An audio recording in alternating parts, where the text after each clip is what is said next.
Lok Sabha speaker ఎవరు? ఈ ప్రశ్నకు జవాబు ఇంకా దొరకలేదు. కానీ ఉత్కంఠ మాత్రం అలానే కొనసాగుతూ ఉంది. దేశ చరిత్రలోనే తొలిసారి లోక్సభ స్పీకర్ పదవికి ఎన్నిక జరగనుంది. అయితే ఎప్పటిలానే ఏకగ్రీవం కోసం ఎన్డీఏ ప్రయత్నించినా ఏకాభిప్రాయం కుదరలేదు. డిప్యూటీ స్పీకర్ ప్రతిపక్షానికే కేటాయించాలనే డిమాండ్ విషయంలో ఎన్డీఏ ఎటు తేల్చుకోకపోవడంతో స్పీకర్ ఎన్నిక అనివార్యంగా మారింది. లోక్సభ స్పీకర్ స్థానం కోసం ఎన్డీఏ తరపున ఓం బిర్లా నామినేషన్ వేశారు. విపక్ష ఇండియా కూటమి నుంచి కాంగ్రెస్ ఎంపీ కె సురేష్ బరిలో నిలిచారు. ఈ పరిణామాలతో స్పీకర్ ఎన్నిక మరింత రసవత్తరంగా మారింది. అందరి చూపు దానిపైనే పడింది. లోక్సభలో స్పీకర్ పదవిని అధికార పక్షం, ఉపసభాపతి పదవిని విపక్షం చేపట్టడం ఆనవాయితీగా వస్తోంది. ఇది ఇప్పటిది కాదు, ఎప్పట్నుంచో ఇదే సాంప్రదాయం కొనసాగుతూ వస్తోంది. అలాంటి సాంప్రదాయానికి ఈసారి బ్రేక్ పడింది. స్పీకర్ ఎంపిక విషయంలో అధికార ప్రతిపక్షాల మధ్య ఏకాభిప్రాయం కుదరలేదు. దీంతో ఎన్డీఏ నుంచి ఓం బిర్లా, ఇండియా కూటమి నుంచి కె సురేష్ లోక్సభ స్పీకర్ బరిలో నిలిచారు. అంతకుముందు రసవత్తరంగా ఒక కథ నడిచింది. రక్షణ మంత్రి రాజ్నాథ్ సింగ్ కాంగ్రెస్ అధ్యక్షుడు మల్లికార్జున్ ఖర్గేతో ఫోన్లో మాట్లాడి స్పీకర్ పదవికి మద్దతు కోరారు. స్పీకర్ పదవికి విపక్షాలు మద్దతిచ్చేందుకు సిద్ధంగా ఉన్నాయని, అయితే ప్రతిపక్షాలకు డిప్యూటీ స్పీకర్ పదవి దక్కాలని రాహుల్ గాంధీ డిమాండ్ చేశారు. అయితే దీనిపై రాజ్నాథ్ సింగ్ నుంచి ఎలాంటి సమాధానం రాలేదట. దీంతో మల్లికార్జున ఖర్గేను అధికార పక్షం అవమానించిందని రాహుల్ గాంధీ అన్నారు. సాంప్రదాయం ప్రకారం డిప్యూటీ స్పీకర్ పదవి విపక్షాలకు ఇవ్వాలని అడిగామన్నారు. అటు ఎన్డీఏ కూడా అటాకింగ్ మొదలుపెట్టింది. ఏకగ్రీవానికి మద్దతు ఇస్తామన్న ప్రతిపక్ష ఇండియా కూటమి మళ్లీ మాట మార్చిందని ఆరోపించింది. రాజ్నాథ్ సింగ్ 3 సార్లు చర్చలు జరిపినట్లు చెబుతోంది. ఈ పరిణామాల నేపథ్యంలో ఇరుపక్షాలు తమ అభ్యర్థులను బరిలో నిలబెట్టాయి. ఓం బిర్లా నామినేషన్ కార్యక్రమంలో జేపీ నడ్డా, అమిత్ షా, బాలశౌరి, కుమారస్వామి, చిరాగ్ పాస్వాన్ సహా ఎన్డీఏ కూటమి నేతలు పాల్గొన్నారు. ఇండియా కూటమి తరపున రాహుల్ గాంధీ ఇతర కాంగ్రెస్ నేతలతో కలిసి సురేష్ నామినేషన్ దాఖలు చేశారు. లోక్సభలో ఎన్డీఏ కూటమికి 293 మంది ఎంపీల బలం ఉంది. అయినప్పటికీ తొలిసారి జరుగుతుండటంతో ఈ ఎన్నికపై ఆసక్తి నెలకొంది. అయితే డిప్యూటీ స్పీకర్ విషయంలో అధికార కూటమి తటపటాయించింది. ఈ క్రమంలో మరోసారి ఎన్డీఏ నుంచి పిలుపు రాకపోవడంతో అభ్యర్థినే నిలపాలని ఇండియా కూటమి నిర్ణయించింది. ప్రొటెం స్పీకర్ భర్తృహరి మెహతాబ్ సమక్షంలో స్పీకర్ ఎన్నిక జరగనుంది. స్పీకర్ పదవికి జూన్ 25తో నామినేషన్ గడువు ముగియనుంది. అందుకే ఇరుపక్షాల అభ్యర్థులు వెంటనే నామినేషన్ వేశారు. మొత్తం 543 మంది సభ్యులున్న లోక్సభలో ఎన్డీఏకు 293, ప్రతిపక్ష ఇండియా కూటమికి 234 మంది ఎంపీలున్నారు. కొంతమంది స్వతంత్ర ఎంపీలు కాంగ్రెస్ కు మద్దతు ప్రకటించారు. కానీ ఎన్డీఏ కూటమికి సభలో స్పష్టమైన మెజారిటీ ఉంది. అయితే సాధారణంగా ఏకగ్రీవంగానే స్పీకర్ను ఎన్నుకునేవారు. స్పీకర్ పదవి అధికార పార్టీకి, డిప్యూటీ స్పీకర్ విపక్షానికి దక్కేది. కానీ ఈసారి మాత్రం ఎన్నిక అనివార్యమైంది. మరి ఇలా చరిత్రలో ఎప్పుడూ లోక్సభ స్పీకర్ ఎన్నిక జరగలేదా అంటే కొన్ని ప్రత్యేక పరిస్థితుల్లో 2 సార్లు జరిగింది. దేశానికి స్వాతంత్ర్యం వచ్చాక 1952లో జీవి మావలంకర్, శంకర్ శాంతారాం మధ్య స్పీకర్ పదవి కోసం ఎన్నిక జరిగింది. అలాగే 1976 అంటే దేశంలో ఎమర్జెన్సీ నడుస్తున్న సమయంలో బలిగ్రామ్ భగత్, జగన్నాథరావు మధ్య పోటీ జరిగింది. అవి ప్రత్యేక పరిస్థితులు. వాటిని లెక్కలోకి తీసుకోకుండా చూస్తే ప్రస్తుతం సాధారణ పరిస్థితులే ఉన్న నేపథ్యంలో ఇదే తొలిసారి జరుగుతున్న స్పీకర్ ఎన్నికగా చూడాలి. ఇక స్వాతంత్ర్యానికి ముందు పార్లమెంట్ను సెంట్రల్ లెజిస్లేటివ్ అసెంబ్లీగా పిలిచేవారు. ఆ సమయంలోనే 1925, 1945 మధ్య కాలంలో 6 సార్లు స్పీకర్ల ఎన్నిక జరిగింది. విఠల్ భాయ్ జే పటేల్ 2 సార్లు, మహమ్మద్ యాకూబ్, ఇబ్రహీం రహ్మతుల్లా, షణ్ముఖం శెట్టి, సర్ అబ్దుల్ రహీం, జీవి మావలంకర్ స్పీకర్లుగా ఎన్నికయ్యారు. భారత రాజ్యాంగం అమల్లోకి వచ్చిన తరువాత రాజ్యాంగ పరిషత్ తాత్కాలిక పార్లమెంటు స్పీకర్ గా జీవి మావలంకర్ కొనసాగారు. ఇక ప్రస్తుతం ఎన్డీఏ తరపున బరిలో నిలిచిన ఓం బిర్లా ప్రస్తుతం రాజస్థాన్లోని కోటా, బుండి నియోజకవర్గం నుండి ఎంపీగా ఉన్నారు. లోక్సభ ఎన్నికలలో వరుసగా 2వసారి తిరిగి ఎన్నికయ్యారు. గతంలో ఆయన రాజస్థాన్ అసెంబ్లీకి 3 సార్లు శాసనసభ్యుడిగా పనిచేశారు. 2019లో ఓం బిర్లా 17వ లోక్సభ స్పీకర్గా ఏకగ్రీవంగా ఎన్నికయ్యారు. రాజస్థాన్ నుండి ఆ పదవిని చేపట్టిన మొదటి ఎంపీగా గుర్తింపు పొందారు. ఇక ఇండియా కూటమి నుంచి లోక్సభ స్పీకర్ ఎన్నిక బరిలో నిలిచిన కె సురేష్ 8 సార్లు ఎంపీగా ఎన్నికయ్యారు. ప్రస్తుతం ఆయన కేరళలోని మావెలిక్కర నియోజకవర్గం నుంచి కాంగ్రెస్ ఎంపీగా ప్రాతినిధ్యం వహిస్తున్నారు. కేంద్ర మంత్రిగా కూడా పనిచేశారు. అత్యంత అనుభవం ఉన్న ఎంపీ అయినప్పటికీ ప్రోటెం స్పీకర్ గా ఎన్నిక కాకపోవడంపై ప్రతిపక్షాలు పెద్ద ఎత్తున నిరసన వ్యక్తం చేశాయి. 1989లో ఆయన తొలిసారి ఎంపీగా ఎన్నికయ్యారు. 2009లో కాంగ్రెస్ పార్లమెంటరీ పార్టీ కార్యదర్శిగా బాధ్యతలు నిర్వహించారు. కె సురేష్ అక్టోబర్ 2012 నుండి 2014 వరకు మన్మోహన్ సింగ్ ప్రభుత్వంలో కేంద్ర మంత్రిగా కూడా పనిచేశారు. అయితే ప్రోటెం స్పీకర్ ఎంపిక విషయంలోనూ కొంత వివాదం నెలకొంది. సాధారణంగా సభలో అత్యంత సీనియర్ సభ్యుణ్ణి రాష్ట్రపతి ప్రోటెం స్పీకర్ గా నియమిస్తారు. కానీ ఈసారి అలా జరగలేదు.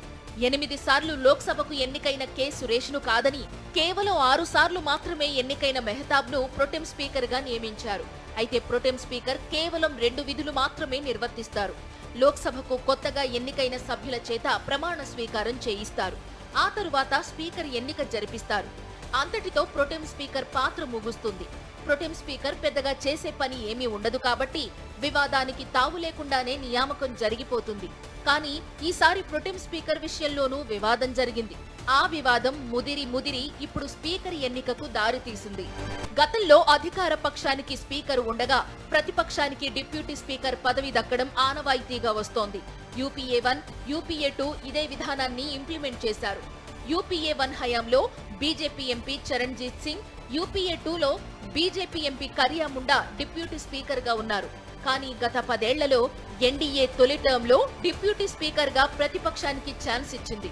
రెండో టర్మ్ లో ఆ పోస్ట్ ను ఖాళీగానే ఉంచింది.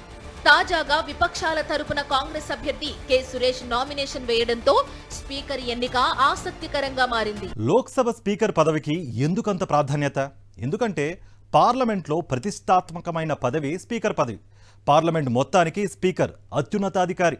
అందుకే దానికంతా ప్రాధాన్యత.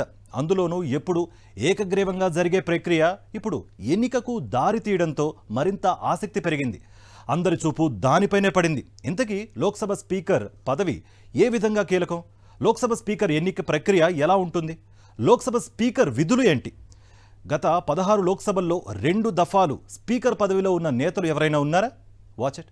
భారత రాజ్యాంగంలోని 93వ ఆర్టికల్ ప్రకారం లోక్సభ స్పీకర్ను ఎన్నుకుంటారు. స్పీకర్ పదవి కోసం పోటీలో నిలిచిన వ్యక్తికి ప్రత్యేక అర్హతలేవీ అవసరం లేదు. ఆయన లోక్సభ ఎంపీ అయి ఉంటే సరిపోతుంది. అయితే సభాపతిగా ఎన్నికయ్యే వ్యక్తికి సభా కార్యకలాపాలపైనే అవగాహన ఉండాలి. అంటే సభా నియమాలు, రాజ్యాంగం, చట్టాల గురించి తెలిసి ఉండడం ముఖ్యం.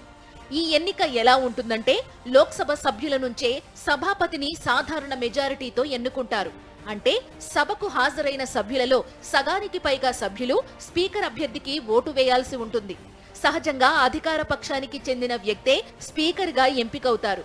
ఈ లెక్కన కేంద్రంలో ప్రభుత్వాన్ని ఏర్పాటు చేసిన ఎన్డీఏ నిలబెట్టిన అభ్యర్థికే స్పీకర్ పదవి దక్కుతుంది. సాధారణంగా అయితే అధికార పక్షం సభలోని ఇతర పార్టీల నాయకులతో లాంఛనప్రాయంగా చర్చించి తమ అభ్యర్థిని ఎంపిక చేస్తుంది. ఒకసారి ఫలానా వ్యక్తే అభ్యర్థి అని నిర్ణయమయ్యాక ఆ అభ్యర్థి పేరును సాధారణంగా ప్రధాని లేదంటే పార్లమెంటు వ్యవహారాల శాఖ మంత్రి ప్రతిపాదిస్తారు. ఒకవేళ లోక్సభ రద్దయినా స్పీకర్ మాత్రం కొత్త సభ తొలి సమావేశాలు ప్రారంభమయ్యే వరకు కొనసాగుతారు. అయితే ఈసారి ఎన్నిక అనివార్యమైంది. స్పీకర్, డిప్యూటీ స్పీకర్ ఎంపిక విషయంలో అధికార ప్రతిపక్షాల మధ్య ఏకాభిప్రాయం కుదరలేదు. దీంతో స్పీకర్ ఎన్నికకే ఇటు ఎన్డీఏ అటు ఎన్డీఏ మొగ్గు చూపాయి. గత 16 లోక్సభల్లో ఒక్కరు మినహా మిగిలిన వారెవ్వరినీ రెండోసారి స్పీకర్ పదవి వరించిన పరిస్థితి మన దేశంలో లేదు. గత 2 దశాబ్దాల్లో అయితే స్పీకర్ గా ఉన్న ఏ ఒక్కరూ లోక్సభకు తిరిగి ఎన్నికవలేదు. గత 16 లోక్సభల్లో ఒకసారి స్పీకర్ గా పనిచేసిన వారిలో కేవలం 10 మంది మాత్రమే తిరిగి లోక్సభకి ఎన్నికయ్యారు. మొత్తం 16 లోక్సభల్లో నీలం సంజీవరెడ్డిని మాత్రమే 2 సార్లు స్పీకర్ పదవి వరించింది. ఒకసారి స్పీకర్ గా పనిచేసిన వారిలో తిరిగి పోటీ చేసిన కొందరు ఎన్నికల్లో ఓడిపోవడం, కొందరు అసలు పోటీయే చేయకపోవడం, మరికొందరికి పార్టీ తిరిగి సీటు ఇవ్వకపోవడం దీనికి కారణంగా మారింది. 2014లో పార్టీలకు అతీతంగా ఏకగ్రీవంగా స్పీకర్ పదవికి ఎంపికైన స్పీకర్ సుమిత్రా మహాజన్ కి సీటు కేటాయించలేదు. ఇండోర్ నుంచి ఆమె అభ్యర్థిత్వాన్ని ఖరారు చేయకపోవడంతో తాను అసలు పోటీయే చేయనని సుమిత్రా మహాజన్ తాజాగా ప్రకటించారు. 67 ఏళ్ల లోక్సభ చరిత్రలో సుమిత్రా మహాజన్ లోక్సభ స్పీకర్ గా ఎన్నికైన ద్వితీయ మహిళ. సుమిత్రా మహాజన్ కన్నా ముందున్న స్పీకర్ మీరా కుమార్ తొలి మహిళా స్పీకరే కాకుండా తొలి దళిత మహిళా స్పీకర్గా కూడా రికార్డుకెక్కారు. ఏళ్ల తరబడి అధికార పక్షానికి చెందిన వ్యక్తే స్పీకర్గా ఎంపికయ్యే సంప్రదాయం ఉండేది. కానీ కొన్నిసార్లు ఈ సంప్రదాయాన్ని పక్కన పెట్టిన సందర్భాలు కూడా ఉన్నాయి. అటల్ బిహారీ వాజ్పేయి ప్రధానిగా ఉన్న 12వ లోక్సభకు తెలుగుదేశం పార్టీకి చెందిన జీఎంసీ బాలయోగి స్పీకర్గా వ్యవహరించారు. తదుపరి 13వ లోక్సభ స్పీకర్గాను ఆయనే ఎంపికయ్యారు. కానీ ఆయన పదవిలో ఉండగానే హెలికాప్టర్ ప్రమాదంలో మరణించారు. బాలయోగి తరువాత శివసేన ఎంపీ మనోహర్ జోషి స్పీకర్ అయ్యారు. ఇక లోక్సభ స్పీకర్ విధుల విషయానికొస్తే సభా కార్యకలాపాలు సజావుగా సాగేలా చూడటం స్పీకర్ ప్రధాన బాధ్యత. అందుకే ఈ పదవిని అత్యంత కీలకంగా చూస్తారు. పార్లమెంటరీ సమావేశాల ఎజెండాను కూడా స్పీకరే నిర్ణయిస్తారు. సభలో ఏదైనా వివాదం ఏర్పడితే రూల్స్ కు అనుగుణంగా స్పీకర్ చర్యలు తీసుకుంటారు. సభాధ్యక్షుడిగా ఏ విషయంపై అయినా స్పీకర్ తన వ్యక్తిగత అభిప్రాయాన్ని ప్రకటించరు. తీర్మానాలపై జరిగే ఓటింగ్లో సభాధ్యక్షుడు పాల్గొనరు. సభలో సభ్యులు అనుచితంగా ప్రవర్తిస్తే వారిని సస్పెండ్ చేసే హక్కు సభాపతికి ఉంటుంది. 2023లో పార్లమెంటు శీతాకాల సమావేశాలలో మొత్తం 141 మంది ప్రతిపక్ష సభ్యులు సభలో అనుచితంగా వ్యవహరించారనే కారణంతో సస్పెండ్ అయ్యారు. ఇది దేశంలోనే పెద్ద సంచలనంగా మారింది. ఈ సస్పెన్షన్ల వ్యవహారం ప్రజాస్వామ్యాన్ని అపహాస్యం చేసిందని ప్రతిపక్షాలు అప్పట్లో విమర్శించాయి. అయితే సభలో అధికార విపక్ష సభ్యులు ఉంటారు కాబట్టి సభా కార్యకలాపాల నిర్వహణలో స్పీకర్ తటస్థంగా ఉండాలని భావిస్తారు. 17వ లోక్సభలో బీజేపీకి చెందిన ఓం బిర్లా స్పీకర్గా ఉన్నారు. ఉపసభాపతి స్థానానికి ఎవరినీ ఎంపిక చేయకపోవడం వల్ల ఆ పదవి 5 ఏళ్లు ఖాళీగానే ఉండిపోయింది. అందుకే ఈసారి లోక్సభలో ఎలాగైనా ఉపసభాపతి పదవిని దక్కించుకోవాలని ఇండియా కూటమి పట్టుబట్టింది. దానికి ఎన్డీఏ నుంచి సానుకూల స్పందన రాకపోవడంతో ఇప్పుడు స్పీకర్ ఎన్నిక అనివార్యంగా మారింది.